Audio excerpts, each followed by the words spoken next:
Selamat pagi Bapak Ibu Saudara-saudara. Syukur pada Tuhan kita pagi ini sudah diberikan hari yang baru untuk kita isi bersama-sama, dan biarlah Tuhan menuntun kita dengan firman-Nya yang akan kita baca dan renungkan. Sebelum itu mari kita berdoa. Bapa kami di dalam Kristus, syukur kepadamu, Engkau masih memberikan kesempatan untuk kami menikmati hari yang baru ini. Dan kiranya Tuhan menolong, menuntun, membimbing kami lewat firman-Mu yang akan kami baca dan renungkan bersama, sehingga hari ini tidak berlalu dengan sia-sia.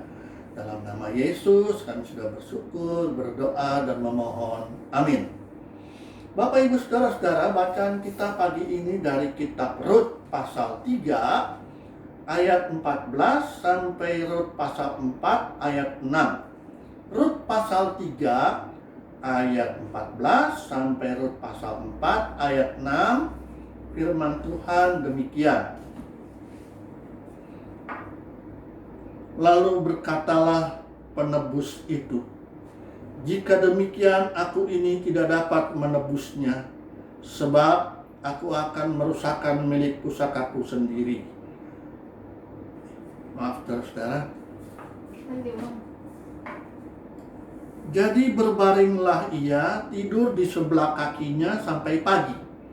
Lalu bangunlah ia sebelum orang dapat kenal mengenal, sebab kata Boas, "Janganlah diketahui orang bahwa seorang perempuan datang ke tempat pengirikan."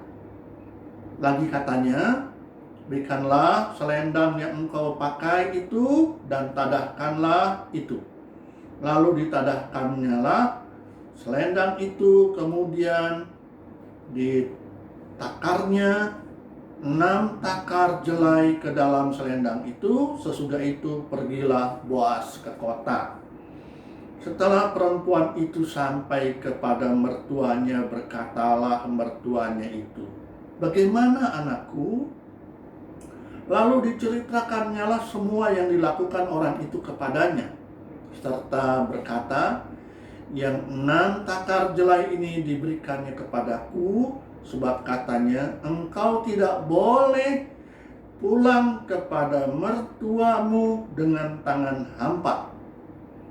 Lalu kata mertuanya itu, duduk sajalah menanti anakku, sampai engkau mengetahui bagaimana kesudahan perkara ini. Sebab orang itu tidak akan berhenti sebelum diselesaikannya perkara itu pada hari ini juga. Boas telah pergi ke pintu gerbang dan duduk di sana. Kebetulan lewatlah penebus yang disebutkan Boas itu. Lalu berkatalah Boas, "Hai saudara, datanglah dahulu kemari, duduklah di sini." Maka datanglah ia lalu duduk, kemudian dipilihnyalah 10 orang dari para tua-tua kota itu dan berkata, "Duduklah kamu di sini." Maka duduklah mereka. Lalu berkatalah ia kepada penebus itu, "Tanah milik kepunyaan saudara kita Elimelech hendak dijual oleh Naomi, yang telah pulang dari daerah Moab. Jadi pikirku, baik juga hal itu kusampaikan kepadamu sebagai berikut. Belilah tanah itu di depan orang-orang yang duduk di sini dan di depan para tua-tua bangsa kita. Jika mau menebusnya, tebuslah. Tetapi jika engkau tidak mau menebusnya, beritahukanlah kepadaku, supaya aku tahu, sebab tidak ada orang yang dapat menebusnya kecuali engkau. Dan sesudah engkau, aku." Lalu berkatalah ia, "Aku akan menebusnya." Tetapi kata Boas, "Pada waktu engkau memberi tanah itu dari tangan Naomi, engkau memperoleh Rut juga, perempuan Moab, istri orang yang telah mati itu, untuk menegakkan nama orang itu di atas milik pusakanya." Lalu berkatalah penebus itu, "Jika demikian aku ini tidak dapat menebusnya, sebab aku akan merusakkan milik pusakaku sendiri. Aku mengharap engkau menebus apa yang seharusnya aku tebus, sebab aku tidak dapat menebusnya. Beginilah kebiasaan dahulu di Israel dalam hal menebus dan menukar. Setiap kali orang hendak menguatkan suatu perkara, maka seorang menanggalkan kasutnya sebelah dan memberikannya kepada yang lain. Demikianlah cara orang mensahkan perkara di Israel.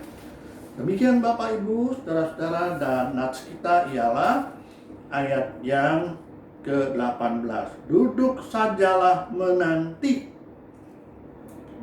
anakku, sampai engkau mengetahui bagaimana kesudahan perkara itu. Dan tema kita adalah buah kesabaran. Bapak Ibu, saudara-saudara, menanti atau menunggu tentu kita tahu bukan hal yang menyenangkan. Menanti atau menunggu adalah pekerjaan yang membosankan, sehingga jarang orang yang tidak sabar menanti apa yang ia harapkan. Dan karena itu orang-orang banyak yang tidak mendapatkan buah dari kesabaran, buah kesabaran yang manis. Tetapi kalau kita membaca kisah tentang Ruth, saudara-saudara, harus menunggu cukup lama sampai hidupnya menjadi baik dan derajatnya naik. Sebelum itu, saudara-saudara, Ruth hanyalah seorang janda tanpa anak. Dan pada zaman itu, orang yang tidak punya anak yang menikah, tapi itu adalah hal yang celak. Saudara-saudara, apalagi Ruth bukan orang Yahudi, dia adalah orang Moab. Tapi saudara-saudara, Allah punya rencana yang indah di dalam diri Ruth. Ada sesuatu yang Allah akan kerjakan di dalam diri Ruth. Dan saudara-saudara, memang terjadilah Ruth akhirnya memang menikah dengan seorang kaya, Boas namanya. Dan saudara-saudara, mereka dikaruniai anak-anak yang kelak akan menjadi kakek dari Daud dan menurunkan Mesias. Saudara-saudara, semua memang berakhir dengan bahagia. Tetapi itu adalah buah kesabaran Ruth. Ruth yang sabar dan menjalani hidupnya dengan baik. Saya yakin saudara-saudara dan saya harusnya memang juga memiliki kesabaran agar menikmati buah yang manis dari kesabaran. Keputusan Ruth untuk terus bersama-sama dengan Naomi mertuanya, itu adalah keputusan yang penting yang membuat saudara-saudara kehidupannya memang berubah. Semua itu mengakhiri krisis baik Ruth maupun Naomi. Penantian yang panjang, saudara-saudara, memang adalah hal yang membosankan. Tapi Ruth bersabar dan bertahan sampai ia menikmati happy ending itu. Bapak Ibu, saudara-saudaraku yang Tuhan kasihi, cerita-cerita di Alkitab memang banyak mengisahkan tentang kesabaran orang beriman. Bagaimana Nuh harus bersabar menunggu 120 tahun sampai bahteranya selesai. Bagaimana Abraham menunggu bertahun-tahun pemenuhan janji Tuhan. Banyak yang kita lihat di Alkitab buah manis dari kesabaran. Saudara-saudara, Tuhan mempunyai rencana yang indah dan tujuan dari semuanya itu. Seperti yang terjadi juga dengan Ruth. Menanti dan menunggu sesungguhnya bergantung juga dengan iman kita. Dan kita lihat bagaimana Ruth berjuang dalam imannya. Bapak Ibu, saudara-saudara, kesetiaan dan kesabaran Ruth dan kesetiaan imannya menghasilkan upah yang besar. Dan Ruth telah menikmati semuanya itu, dan itu butuh perjuangan. Sementara saudara-saudara, sejak Ruth berupaya untuk terus tinggal dengan mertuanya dan berjuang untuk kehidupannya, ternyata Tuhan juga memakai Boas untuk melindungi dan memelihara Ruth dan mertuanya.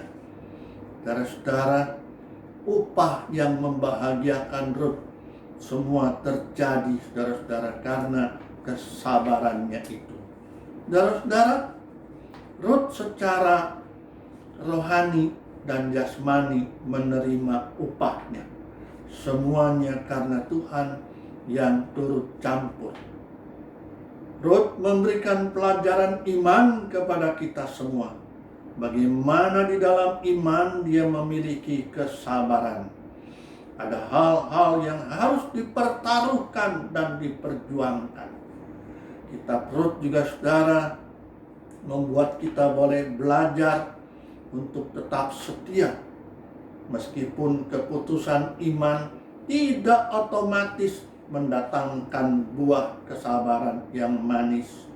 Saudara-saudara, kitab Ruth membuat kita boleh diteguhkan bahwa Tuhan kita adalah Tuhan yang memperhatikan, Tuhan yang mengaruniakan, melindungi tiap orang, dan memberikan upah kepada mereka yang sabar dan beriman kepada Tuhan. Bapak, Ibu, saudara-saudara yang Tuhan kasihi, seperti halnya buah membutuhkan proses pertumbuhan sehingga hasilnya menjadi matang, demikian pula, saudara-saudara, kehidupan terus berproses dengan berbagai hal-hal dan peristiwa, suka dan duka, jatuh dan bangun. Perlu bersabar untuk dapat memahami bagaimana lewat peristiwa-peristiwa itu tangan Tuhan turut bekerja. Menanti dengan sabar hingga akhirnya melihat hasilnya yang dari Tuhan itu adalah manis. Mari kita menjalani kehidupan ini dan menantikan hasil akhir yang manis dengan iman dan pengharapan hanya kepada Tuhan. Amin. Mari kita berdoa. Bapa di dalam Kristus, kami menyadari seringkali kami kurang sabar menantikan apa yang kami harapkan. Bahkan kami malas untuk berjuang. Kiranya kisah Ruth menyadarkan kami bahwa semua membutuhkan proses yang justru semakin memperlihatkan iman yang bertambah dan bertumbuh di dalam Tuhan. Semua kesabaran tidaklah sia-sia, dan Tuhan tidak pernah melupakan semua itu. Terima kasih buat firman-Mu, khususnya di zaman yang semakin sulit penuh tantangan ini. Kami tetap beriman kepadamu dan menantikan buah kesabaran yang manis yang dari Tuhan. Bapa dalam Kristus, tolong kami untuk terus hidup setia, menuruti jalan-Mu, mengupayakan yang terbaik bagi sesama kami. Kami berdoa buat perjuangan para petugas medis maupun petugas-petugas lainnya untuk tetap setia mengupayakan upaya virus corona dapat dikalahkan. Kami boleh kembali hidup dengan normal, dan itu Tuhan pasti berikan, yang dimana kami harus bersabar dan setia kepadamu.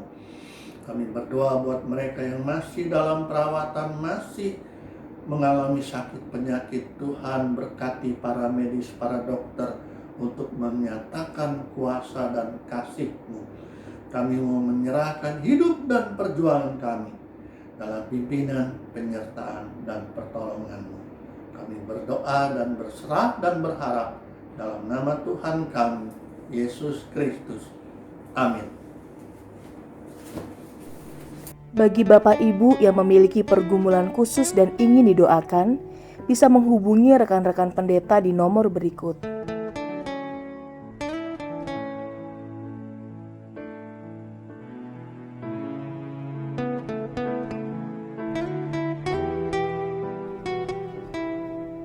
Tuhan Yesus memberkati.